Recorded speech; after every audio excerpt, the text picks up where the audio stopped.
Are you like most sales and other professionals who want to grow their wealth faster than what they are currently doing through their company 401k, even with that company match, the stock market, or just plain saving money?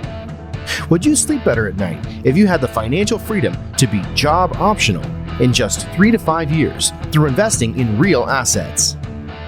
Maybe you don't want to stop working, but wouldn't it be cool if you could retire a decade earlier than most and do the traveling you and your family have planned for years while you're still young and can enjoy it?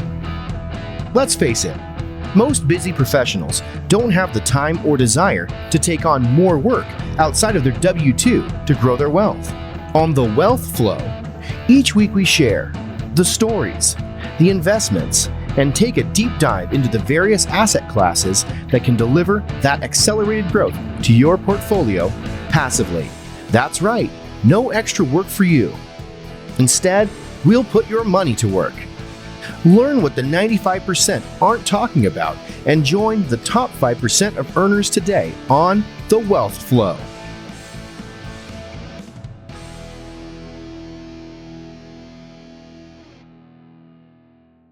Welcome to The Wealth Flow. My guest today is William C. Parmer. He is a dynamic real estate investor. He's a coach for Master Passive Income. He's a co-host on the Breakthrough Investor podcast and an entrepreneur with a multifaceted background. He's also a Marine. So, William, thank you so much for your service, as well as a husband and father. Yep. Got 3 little girls. All right. Sounds good. Well, William, welcome to The Wealth Flow. Well, I'm excited to be here. Thanks for, again, being willing to do this on a Saturday. I'm excited to get into it.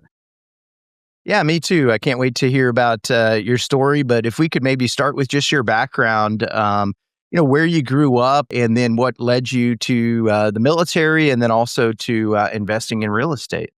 Oh, yeah. Well, quite a journey. So I'm from Southwest Virginia. If anybody knows Virginia Tech College, Hokies football, that's where I'm from, right in that area. And I'm one of 7 kids. So I'm the oldest boy, so third oldest in line, I suppose. And grew up working from a pretty young age. Went to work with my dad, 8, probably 9, 10 years old. Started working with him a lot and realized that I really liked making money. It let me do things that maybe other kids my age couldn't do because I could just spend the money the way that I wanted to.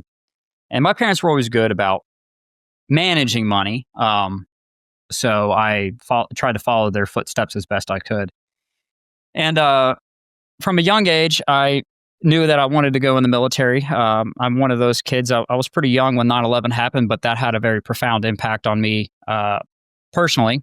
And I watched Marines invade Fallujah in Iraq, and I just decided that's what I wanted to do from a very young age. And but being homeschooled, I never saw the inside of a classroom, so it presented some of its kind of own challenges once I decided I wanted to do something that's military related. It being a government job, they want to make sure you're smart. So ended up doing a semester of community college just to prove that I was intelligent, so to speak. And went to boot camp, did 5.5 years on active duty, and I did a little bit of reserve time afterwards. So okay, what? How old were you when 9/11 happened, and that made that impression on you? So I was about 7 years old when that happened. So Wow. I was pretty young. I don't know if my parents knew what kind of impact that would have on me, seeing that at such a young age. It was such a shock to the system. I don't think my parents even registered that we were all sitting there watching it as a family. Yeah. But yeah, that was pretty young. And I went in at 18. Okay. So. Okay. I didn't even think about the homeschooling. I wonder if it's still, I know it hasn't been that long, but I wonder if it's still, homeschooling seems to be more prevalent now than, maybe even when you were, being homeschooled. But I never thought about the fact that they would want to see, the semester of community college and stuff ahead of time. That's pretty interesting. Just something different. I guess I'd never considered They didn't know what to do with me. So they're like, we need you guys. We had religious exemption. So it meant that in our state, my parents were responsible for our schooling and our instruction and everything like that. So basically, they were like, yeah, we can't really use your high school diploma. So we need you to go do a semester of community college, and you need to get, I think they wanted a 3.5 or something. So I went and got a 4.0, made the dean's list, and stuff like that, just basic classes. But it was a good experience for me, I think. And it definitely helped me get what I was shooting for. Okay. And then tell me a little about your military experience as well. And, any lessons, obviously that is a huge foundation for any type of, career down the road. And so just maybe some lessons also that you learned along the way. Oh, sure. Well, I went to Paris Island in August, and anybody who's a Marine listening to this knows that is a really hot month to be arriving there. Ended up going to Camp Lejeune. I'm a combat engineer by trade. It's my primary job. And saw the writing on the wall. My unit, I was a support battalion. So that means that I was in support of the combat battalions that would deploy all the time. But the Afghanistan drawdown was happening. So we weren't having as many deployments, and I had joined to deploy. And so I saw the writing on the wall that wasn't going to happen in my unit. So I volunteered to go into a specialized billet, which is a embassy security guard. So you have to try out for the school. It's hard to get in because they do 15 years of background history on you because you have to hold a top secret clearance and all this other stuff. Yeah. It's a boatload of paperwork. But then I got sent overseas for basically 3 years, almost straight. But as far as like lessons learned, really made me appreciate being a team player and realizing that there are things that I'm good at and things that I'm not good at, and use what you're good at to your strength and allow other people to use what they're good at to their strength. And so it made me a really good team player, and it made me kind of a go-getter. Even if I don't really know everything about it, it made me a little more risk tolerant, I guess. Mm-hmm. So I see something that's a little bit unknown. I find out as much as I can about it within reason, and then I just kind of jump in the pool, so to speak. Yeah, I think that's a good, definitely a good lesson to learn. And so then from there, what made you decide to get out of the military and then transition into some real estate? And if there was a job in between there, let me know about that as well. Yeah. There absolutely was. Being overseas, my at the time, I had known my fiance. We got engaged right before I went overseas for basically 3 years. So I knew I didn't want to be in the military and in the Marines, particularly when I got married, because I'm the kind of person where if there's an option to go on a deployment for 6 to 8 months or a year, I'm going to want to go. And I didn't want to put my future wife through that. So I decided that I was going to get out of active duty and get married. So the first year we were engaged, she saw me twice. The second year, she saw me once. Oh. And then the third year, she saw me more frequently, but I was gone a lot. And then 4 days after I got out of the military, we got married. We'd known each other for basically her brother was my best friend growing up. Huh. So we had basically grown up together. And then from there, I went back to the family business of painting houses, but had a hard time with that. I had a hard time going from what I was doing to watching and having customers complain about the paint that they picked, putting it on the wall and all kinds of stuff. So I ended up transitioning from there, and I became a police officer. And from there, COVID happened, and I realized I wasn't allowed to do my job because of the fear of getting COVID. So I was sitting in my car at night for 10, 12 hours a day, really not allowed to do much of anything unless a major emergency happened. So I decided that instead of listening to music, I was going to listen to something educational. And my dad had dabbled in a couple of real estate deals growing up.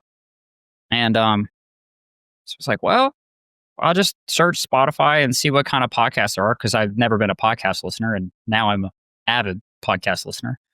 And found Master Passive Income with Dustin Heiner, and went all the way, watched the very first episode of his and binged. It had to be about 220, 230 episodes, and I binged all of them basically back to back. Anytime I was in a car or had the time, I was listening to them. And from there, I started investing while I was active on, I said, basically like active duty police officer. I was working night shift, so trying to do all of that while working the night shift was pretty rough. And ended up deciding to leave law enforcement due to personal reasons and looking at it long term. And had a couple of small job transitions in construction, which I also have a background in. Remodeled a couple of houses, things like that growing up. And so yeah, from there, kept investing. Paid for Dustin's coaching, which was monumental. I'm a big believer in not recreating the wheel, so try to get around the right people to keep you from making unnecessary mistakes. You're always going to make some, but if you can lessen that blow by paying for coaching, I'm a strong believer in that. For sure. And from there, the portfolio has kind of grown. And so with your single family, were you doing long-term rentals? Were you doing, fix and flips? What kind of investing specifically with those were you doing? So at Master Passive Income, where it all started for me, we focus mainly on single family rentals out of state. So the first purchase that I ever had was actually in Ohio. And at that point, I had never been to Ohio ever in my life. Yeah. So the course that Dustin put together teaches you how to buy a property out of state using a property manager, a realtor, handyman, guys to do all the work for you, but get cash flow out of each property. And we shoot for $250 minimum cash flow out of each property that you get. Now I like to see a little bit more like 300, 325 if at all possible, just because everything's so expensive.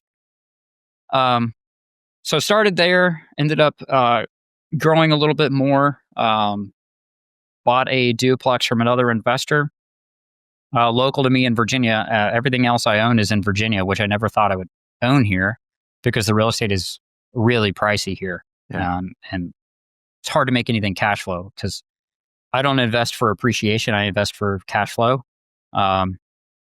It'd have to be a very specific property for me to invest for appreciation. But when you start out, I really recommend most people start for cash flow, not for appreciation. Just helps with any additional costs unless you got some money to burn that you're ready to set aside for that property. And then from there, found a mobile home park, moved out of a house, turned it into an Airbnb. So it's kind of a little bit of a few things going on as far as the investing side. On your first house that you bought, kind of out of state, and I completely agree on having a coach, having a mentor. People have done pretty much everything that there is to do out there, before, and a lot of people have made mistakes, and no sense in you relearning by making those same mistakes when you can join a group like that and be able to, really find the path. And so I think that was wise on your part to do that. Where in Ohio did you purchase? So just outside of the south side of Cleveland, actually. So there's a couple other good areas like Canton, Akron, Toledo, I believe is another good one. Haven't looked too much in Toledo at the moment. But those are some good areas. And then I've been keeping my eye on a couple of places in Alabama as well. Okay. So where in Alabama? Just out of curiosity. So I like Birmingham. It's a little bit harder to get into for single family rentals at the moment. But Mobile is another one I've looked at. And then what's the other good one in there? Huntsville is like really hot if you can find a good deal in Huntsville. Yep. So those are kind of the three that I've been watching. Okay. Yeah, those are. I like Alabama as well. And I've heard a lot of folks. It seems Ohio's kind of a nice spot. It just for cash flows and that kind of thing. It seems to work well. The one thing about Ohio is you got to really watch the taxes, because depending on where you're at, your taxes can be really, really high. Like the first one I bought there, it's like $1,000 a year for a 980 square foot house. It's very, very high. So, and you got to watch the double taxation. Like if you're in a county and a town, sometimes you'll get hit with both instead of just one.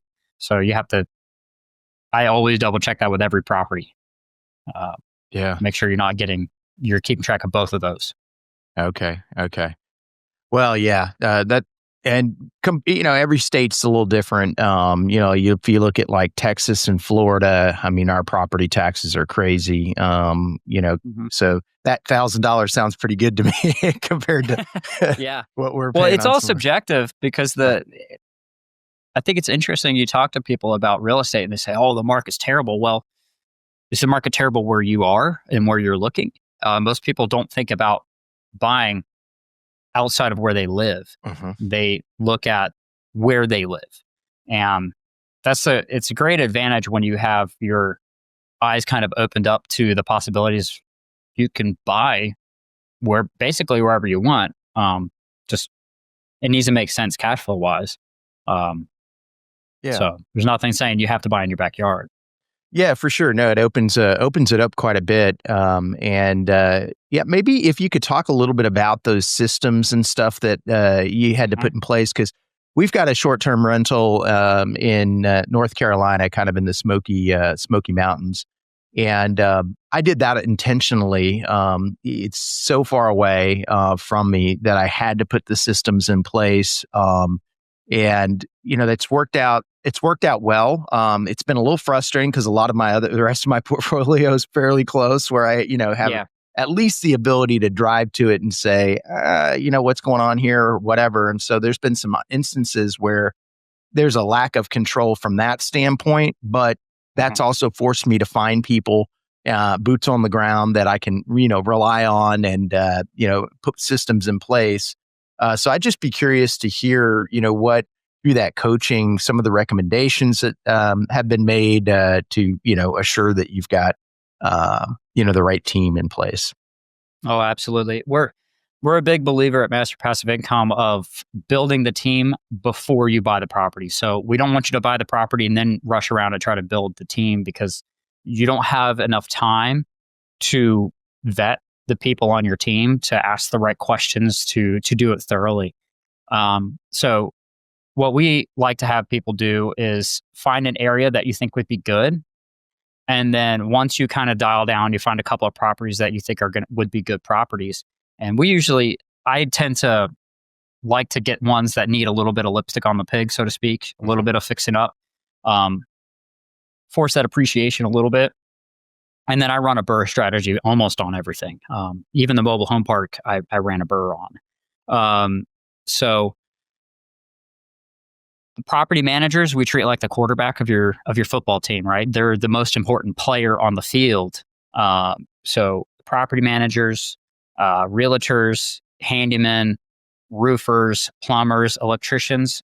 Once you get those major ones, and you talk to them and you say, "Hey, this is what I've got going on. I've got one house. I'm going to look to build more. Can I call you to come fix an emergency plumbing situation, whatever, what have you?"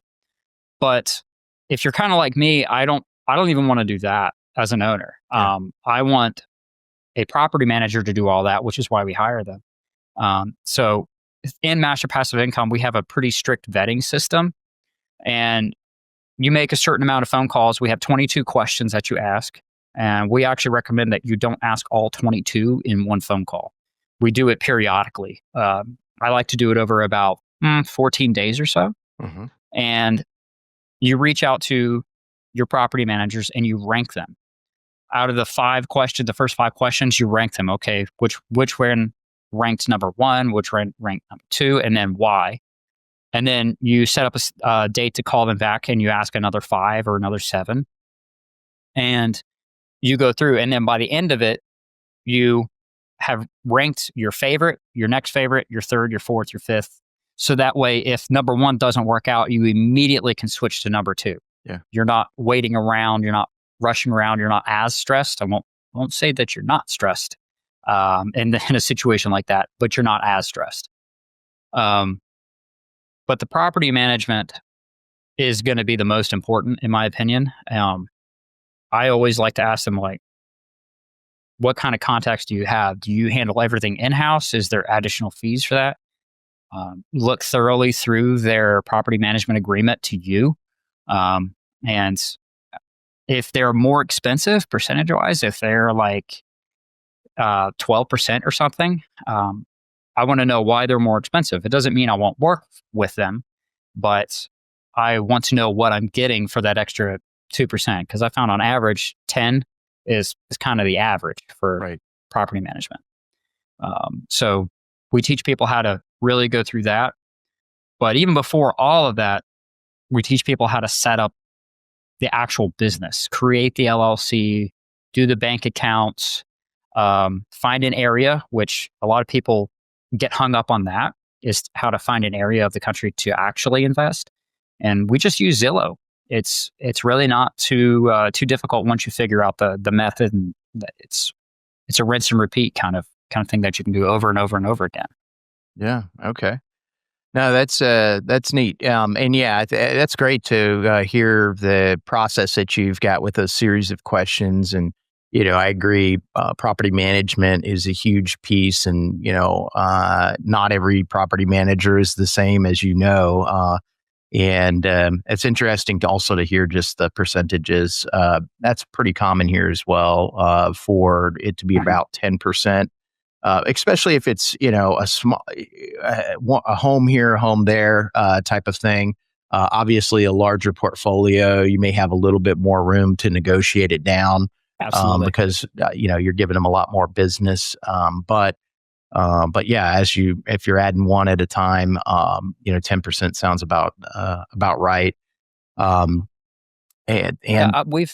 even found a couple of times where property managers will actually have, if you bring us 5, when you get to 5 houses or 5 properties, we'll lower our rate. So it's an incentive to actually get more. Yeah. And we teach our students that everything in the property management agreement is negotiable. Just because it's there does not mean you have to stick with that. It does mean you have to remember you have the ability to, like, why is this here? Question it, and then say, I don't like this. Where if they have a $50 minimum, like they can spend $50 on like $500 on a repair monthly without ever having to notify you. That's too high for me. I do $250. And if it's a continual, like $250 this month, $250 the next month, then I'm calling them saying, why are we spending $250 a month, 2 months in a row? Is there something larger we need to be fixing? And going from there. But it's just a lot of it's kind of common sense once you start going, but it's great to have something that actually gives you a good foundation to grow. Yeah. And maybe for the audience who might not be familiar with the BRRRR strategy, can you talk a little bit about that? I also, maybe from a lending standpoint, want to hear how we're doing with the, how we're putting it in an LLC, anything you can shed light on with respect to that. Sure, absolutely. So the BRRRR method is the buy, rehab, rent out, refinance, and repeat. So it's something that you do over and over again. When you're using that strategy, what I found, I purchased most of my properties with either private money or hard money to begin with, and then I refinance out as quickly as possible. So a couple of years ago, it used to be you needed a 6-month seasoning period. And a seasoning period, for anybody who doesn't understand what that is, it's when you buy something either in your name or an LLC. Banks want it to sit there for at least 6 months before you can refinance it. So it kind of locks you in for a little bit. So when you're talking to banks and lenders, ask them what their seasoning period is. Because now recently a lot of banks have gone to 12 months. Yeah. So it becomes a little bit, they want you to hold it a little bit longer, which means if you're using private or hard money, they need to understand you're going to need their money for a little bit longer. So communication and maintaining those relationships with your lenders is super important. But as far as the LLC, we like to put them in an LLC instead of in our own name if at all possible, because it separates you from that property and it helps with liability wise. It just keeps it away from you. So it has to go through that entity to you. So if you get sued, it gets stuck in that LLC. And we, of course, are going to have insurance on the property. We always get insurance. Don't ever buy anything without putting insurance on it. And when you refinance, it's the same thing again. And a lot of times you don't need to change the insurance. You just have to notify them that there is a new, somebody else is holding the mortgage now. So if you had your neighbor, John Smith, that lent you money and he was listed as additionally insured with your insurance company, and you have refinanced, and now let's say it's Wells Fargo or Chase or something like that you refinance with, you just need to call your insurance company and say, hey, we need to remove this one and put Wells Fargo or Chase as additionally insured. They just need to be listed on that paperwork. What was the other question? Anything I can? Well, no, I think you covered. I think you covered that. And when you're refinancing, so have you been able to pull out all of your initial investment, or is it varied? Depending on what work was done, and then maybe a few examples of the type of work you mentioned. Kind of putting lipstick, on a pig on some of them, but what are you typically going in and doing? Is it mainly cosmetic stuff? And then, have you been able to see that you're able to get at least a piece of that initial investment so you can roll it into the next one? Absolutely. So, yeah, the first one, we painted the walls, fixed some cracks in the floor, in the ceilings, cleaned out the basement, things of that nature. So nothing structural, nothing crazy. I don't really shy away from structural problems. It's all in how you buy it. So in real estate, you make money when you purchase a property, you realize the money when you sell it. So it's kind of an important differentiation right there. But the first one I bought, I ended up leaving about $8,000 in the deal. So it was 12.5 grand down. I bought it. I put about 10 grand in it. And then I refinanced it later after doing the rehab. I got a tenant in it, which is important based on your lender. Some lenders must have a tenant in there with a year-long lease before they will let you refinance it. So that and seasoning periods are kind of important. Yeah.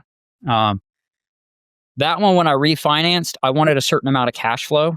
I wanted as much as possible. So I made the determination of how much money was I willing to leave in the house. So that way I had more cash flow. In the end, I believe that one had about, I left about $8,500 in there with the refinance out of the money that I had put in fixing it up. So that $8,500 that I left in there got me cash flow of about $505 a month. So I deemed spend $8,500 to get $505 back. I'll take that.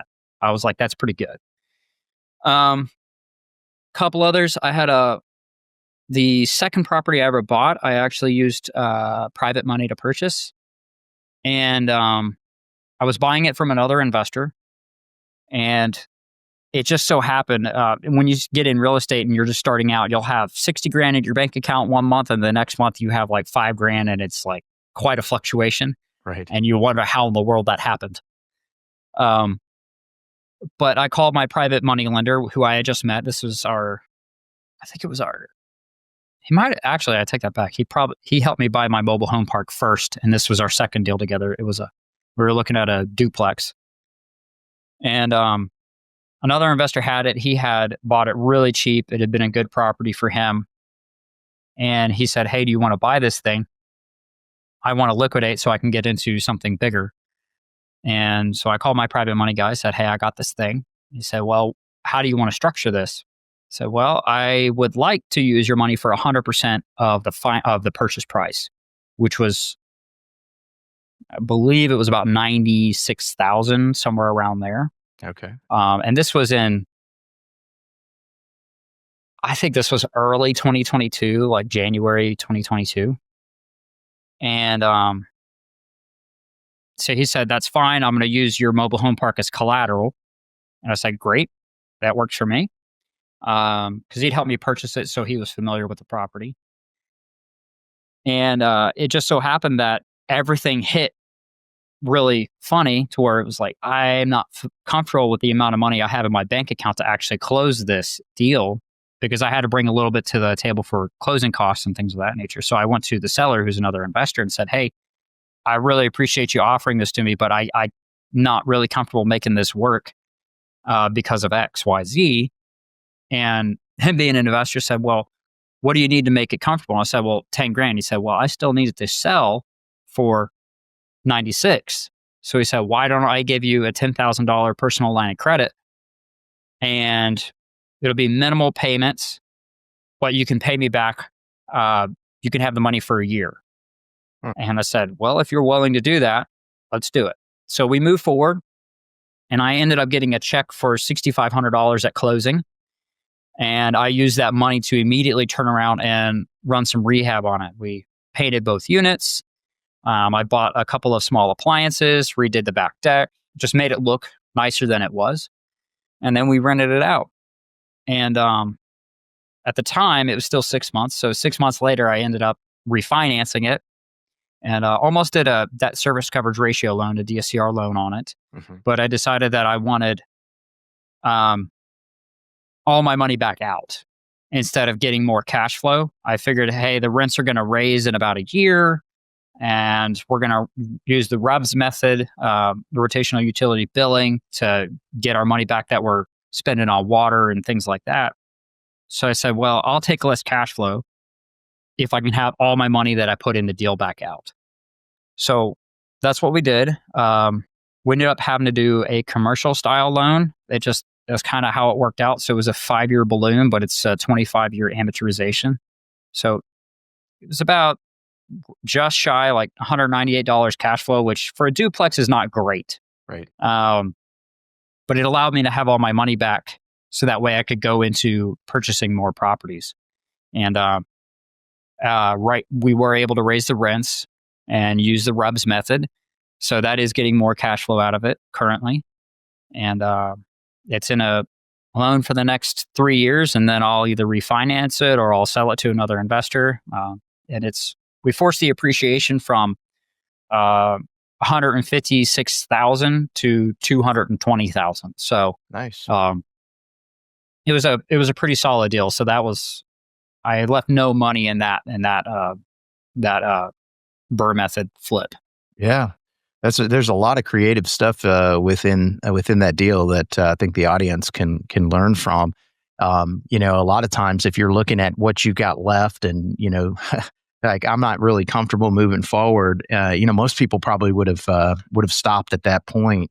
But that's the thing is I really would have, except for I had surrounded myself with other investors who were smart and had done more deals than me and knew some creative ways to do that. And so they were like, well, there's a couple of ways we can move forward with this.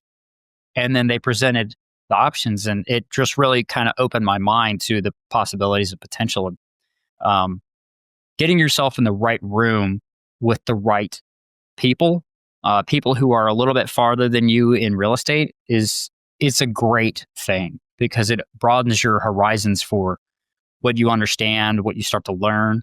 And they'll be some of your best friends in real estate, and you'll do deals together. I found that to be a great advantage. Yeah, yeah. Where do you think that one's cash flowing at about now? That one is right around 325. So still not the best. For duplexes, I like to see at least $200 a door. But it's one of those ones where I'm kind of holding on to it because it's got a little bit of equity in it. And if I decide I want to sell it, there's enough investors in that area, particularly, that would be interested in it. Yeah, so once you kind of get the hang of single family rentals, then you can kind of you start to really be comfortable and can be creative on how you do the deal. Yeah, for sure. Yeah, sounds like you were very creative on that one. Yeah, well, let's maybe talk a little bit about the mobile home park deal. Tell me a little bit about what happened there, how you come across it, yeah. So that was an interesting one. I believe it was January of 21, I believe. As the years go by, you try to remember what property you bought when, and you just can't remember it. Right. Kind of a weird problem to have. But at this time, I was out of the military. I was no longer a police officer, and I was my brother-in-law had started a deck building company, and he needed a foreman. And my job previously in the military, right before I officially got out, I was in charge of 35 guys as a platoon commander. I was enlisted, but they didn't have anybody to do the job. They didn't have an officer to do the job, so they selected me because I was the most senior in rank. So they said, "Well, your job, congratulations." Didn't actually want that job, but it was the one I was selected for, so we got it done. So he wanted me to do it because I had experience running guys, and so I said yes to that. But it was January and it was freezing, and we were building a deck on top of a mountain, and it was about 34 degrees, and I don't even know what it was temperature-wise with the wind chill. And I had smashed my finger one too many times with a hammer. So I got in my truck and turned the heat on and was nursing that sore thumb, and just decided I should call my realtor friend and just ask what she's got that's on market. So called her up, and she answered and said, "What do you have that's interesting, that's either on market or off market? Just what do you have?" She said, "Well, it's kind of funny you call me. We've got something that's coming up, and it's not on market yet, but it's a small mobile home park, and it's 10 pads with an old duplex on it, and it's going to be listed for $175."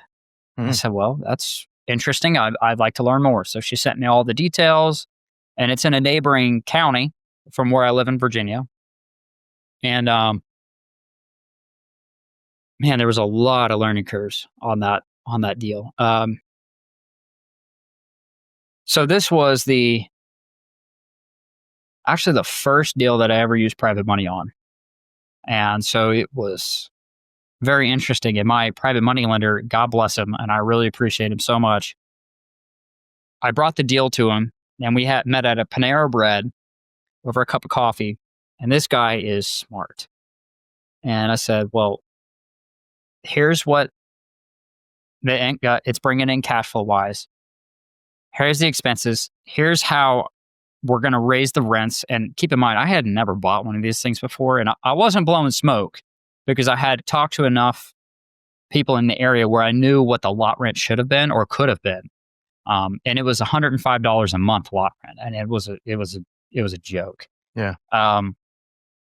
And so we were going to raise lot rents, and there was an abandoned single wide on there. There was a druggie in one of them that wasn't paying, and everybody else had been there for a long time but was paying. But the previous owner was going and knocking on their door pretty much every Saturday to try to collect rent for the month, and it was only bringing in about $900 a month, $950, somewhere around there. So it was abysmal. And for all of you who know a little bit about running numbers on those properties, that means that my purchase price should have been around 70 grand, right? At least, right off the bat. But I saw the potential, and I was willing to overlook, and I don't necessarily recommend this, I overlooked how much cash flow was coming in versus what I could raise it to very quickly.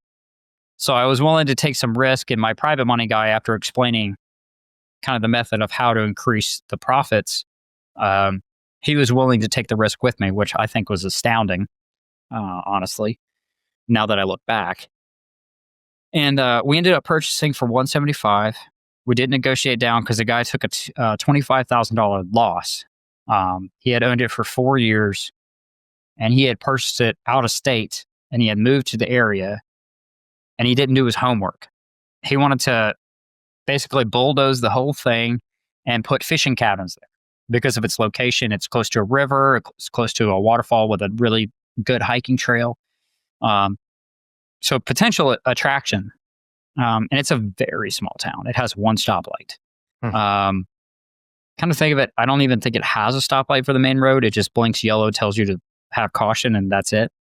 But wow, okay. It's smack in the middle of this town, this little lot. It's 1.2 acres.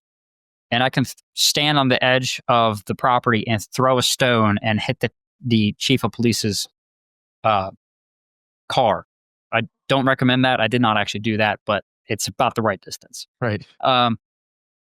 So the location was absolutely prime. And going into this area, there's new houses being built all on the outskirts of this town. So I know the town's going to grow. And people are moving there because the cost of living is really low compared to the neighboring county, but they work in the neighboring county. So it's a good financial decision. So we ended up purchasing. I ended up getting the individual doing drugs out of the mobile home park without losing any money. That mobile home park, or that mobile home was the only one that I actually had a title for. So I owned that one. The taxes were $134 and that it was vacant and it needed a rehab. There was an abandoned single wide on there that hadn't been occupied for almost 2 years, and it was $14,000 in rehab on that one. Probably more than I should have spent in hindsight. And it wasn't, I didn't properly manage the rehab on that one. Now, I could have done the work, but I didn't have the time. So I opted to pay somebody else to do the work, and I wanted to rent it out because that would rent a lot rent and trailer rent would be $750, right around there for that unit at the time. So I wanted to get that one going. One half of the duplex needed to be rehabbed. The other half needs a rehab, but the tenant didn't want to leave, which was fine. They were Section 8, so I was getting paid. And everybody else paid. And they were all older. One of the tenants had been there for 40 years. I kid you not, they could have owned the park. And they're very sweet people. I went around and actually knocked on the doors and introduced myself as the new owner. And for those of you who can't see me, I look very young, even though now I'm in my early 30s. And they couldn't believe that I was the owner of the park, which was kind of amusing at the time. But I told them I was going to raise the lot rent, and they got kind of concerned. But the way I was going to do it was I was going to have the park professionally mowed. So that way all my older tenants would not have to mow their own lot. So the whole park would get mowed.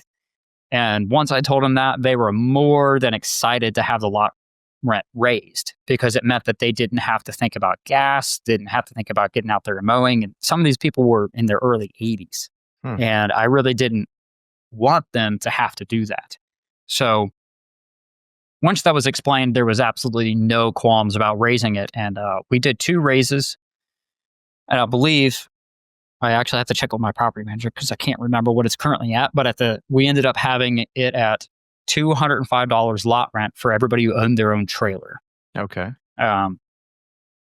So we fixed up the abandoned one, and there was an abandoned Jeep there as well. So I got possession through the DMV to have both of those titles. Ended up $154 in taxes for both of those to get the titles. The Jeep ended up being worth about $7,500. So I sold it, put a brand new roof on the duplex, $8,000, I think, is what I spent on the rehab on the duplex. It rents for $785 currently. The mobile home that I put $14,000 in, it rents for $785, but that's on a rent to own. So I'm no longer responsible for any repairs that ever need to be done to it. That's their responsibility. Yeah. But if they renege, it's mine. Right. And I set that up on a 7-year for them, so that way they could have something that will actually be theirs. They'll of course just transition to lot rent after that. So that was $750 lot rent and trailer rent, which is a smoking deal.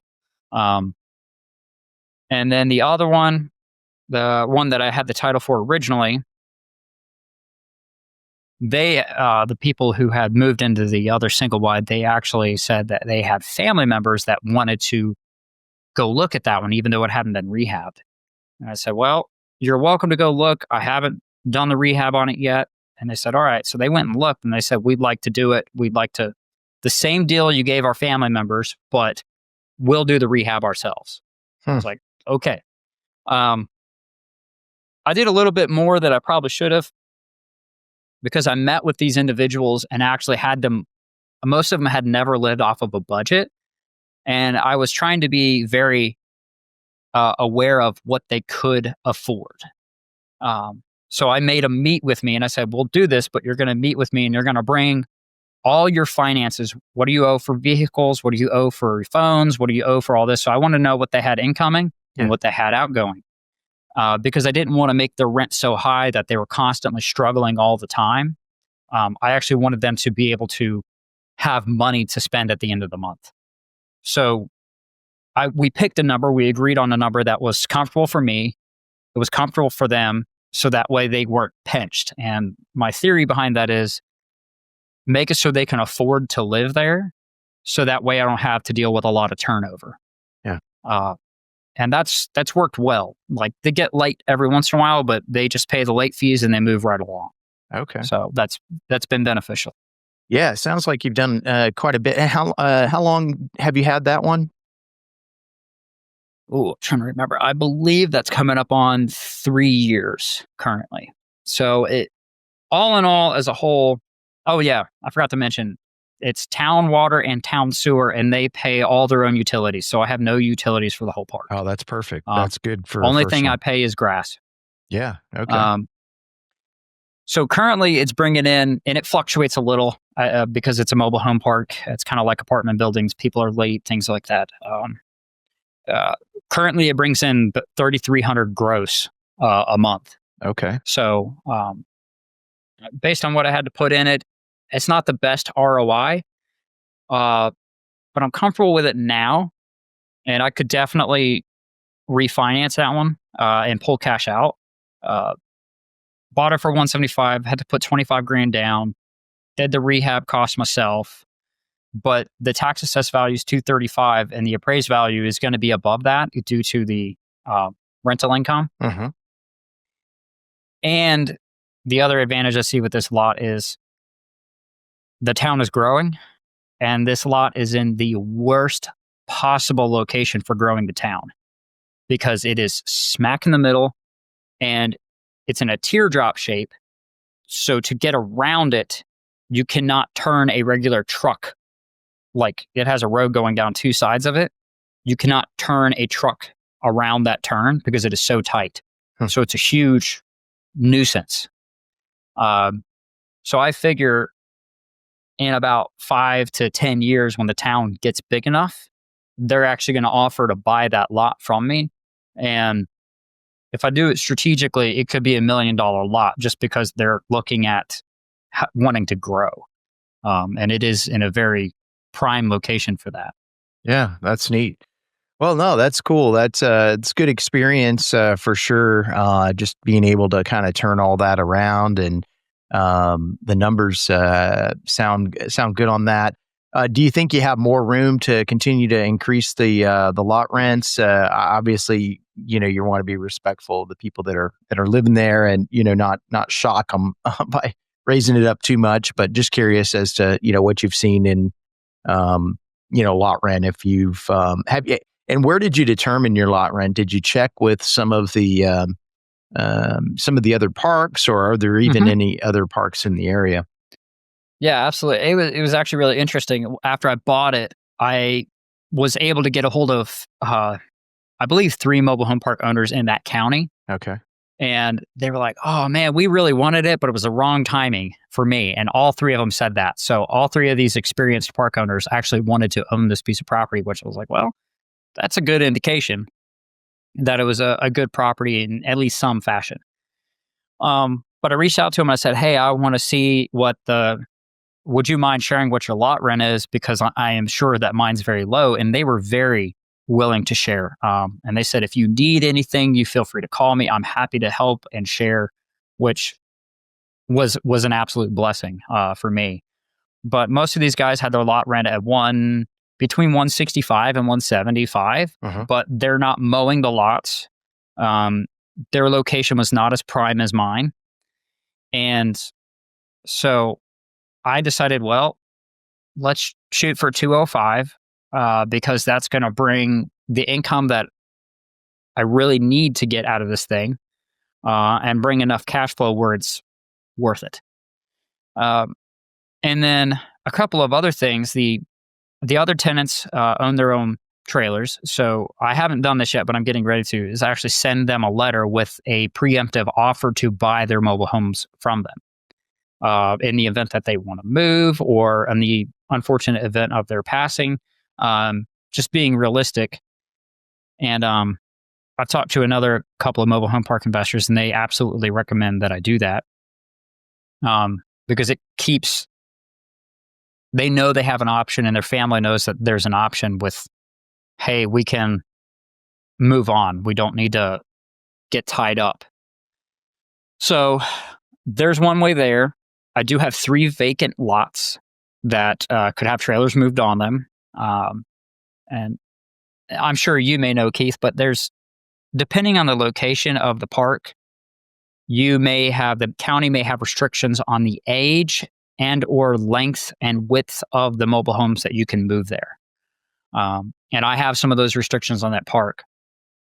I have to have something that is newer than 1987, which is fine. Yeah. I don't want anything older than that. And then 2 of the lots, I can only put a 40 by 16, I believe, in there. So it's a very odd sized trailer. It's very hard to find one that's short. And most of those are going to be 2-bed, 1-bath. Right. If you can find them in my area, they're very expensive, like 15, 20 grand, which I'm like, that return, I don't think that's quite worth it. The other one can be a 70 by 16. That's a little more prevalent. I can find those a little more frequently. But still, the purchase price for those, I've seen them all the way in my area from 20 to $5 grand.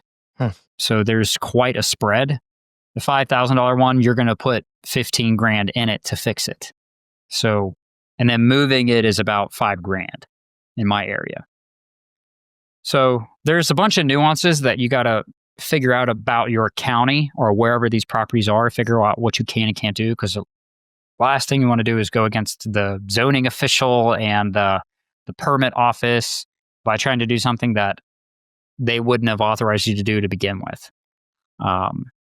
So it's been a good property. Definitely would love to do another one. And I learned a lot about what to look for, what to avoid. And then I'm still learning about the best way to run the numbers on those. Because obviously not the best way to run it when I first bought it. Yeah, for sure. Well, no, it's a good experience though, and it looks like you're turning it around, and I'm sure you'll figure out the other pads that are available. So, do the other pads have city utilities and everything already at them? That it's just a matter of moving something new in. So I'm going to have to come out of pocket for electrical and sewer. Now, I don't think it'll be too bad. But that's actually something, believe it or not, in the next 60 days that I'm getting AEP out there to look at running the wires and stubbing them up, and then having a a plumbing septic company to come out and look at attaching new lines. And the town will do the water pretty much for free, actually, because they want to collect the income for the water. So I haven't really got into that as of yet. But I would imagine that it's going to cost me at least $2,500 a pad. Yeah. I'm planning on at least that to get it all stubbed up and new, because I really don't know what's there, because what is sticking out, it's been there for probably 15 years, and I don't want to rely on that. I'm just going to do new to begin with. Unless my electrician and my plumber get out there, they say, no, it's actually really good. But I'm not banking on it. Yeah. Makes sense.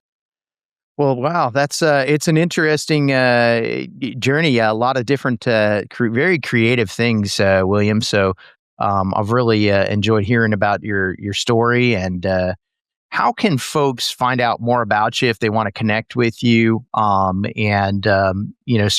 if you want to let them know, not only about your podcast, but also, about the potential to work with you from a coaching standpoint. Absolutely. So I'm not a big social media guy. I'll be the first one to throw that out there. Right. But I did have to create an Instagram recently, so you can't find me there. I'm still working on building that up a little bit, but it's william.c.parmer on Instagram. And then masterpassiveincome.com/ I believe coaching should take you to the coaching page for one-on-one coaching for Master Passive Income. And definitely just check out that website, because if you don't, there's one-on-one coaching, which most people really absolutely love when they start getting going with that. But there's some free stuff on there as well, and you can do group coaching. But that's a phenomenal outlet, and that's where I first got my start. And I'm one of the coaches, along with Dustin Heiner and Charles Rose Jr. And we have a great time, and we love helping people succeed and get their feet wet in real estate. So we love it. Just helping people get that financial freedom has been great. Yeah, no, that's great. Fantastic. Well, this has been really fun. Appreciate it. And I've got two more questions for you if you have just another minute. It's two questions I ask every guest. And that one would be, what advice you would give somebody who's maybe just starting out in their investment journey? Probably two things, but they kind of go together. So one is get knowledge now. Read books, listen to podcasts, and just talk to other people. Get in rooms. The second one would be get in rooms with other people doing real estate. Find local RIA meetups. Go on social media. Follow real estate people. And I'm not a big fan of the guys that have pictures of their Lamborghinis and their yachts and stuff like that. Right. It's not, that's a little over the top for me. But there's plenty of them out there.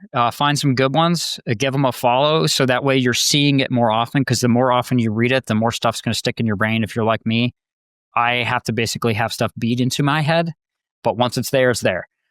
So get around it more, and let people know what you're doing before you get started. If you're thinking about doing real estate investing and you decide you're going to do it, you're now a real estate investor.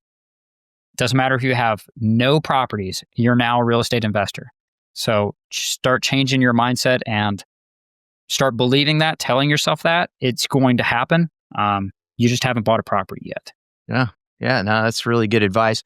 How about any book recommendations? Anything doesn't have to be real estate related, but certainly can be. Just something you've read that's been impactful. Oh yeah. Well, obviously, Robert Kiyosaki's Rich Dad Poor Dad, the Purple Bible, is phenomenal. And then Dustin Heiner's book, Master Passive Income, How to Quit Your Job with Rental Properties, is a great one. And then Think and Grow Rich by Napoleon Hill was really good. Richest Man in Babylon is really good.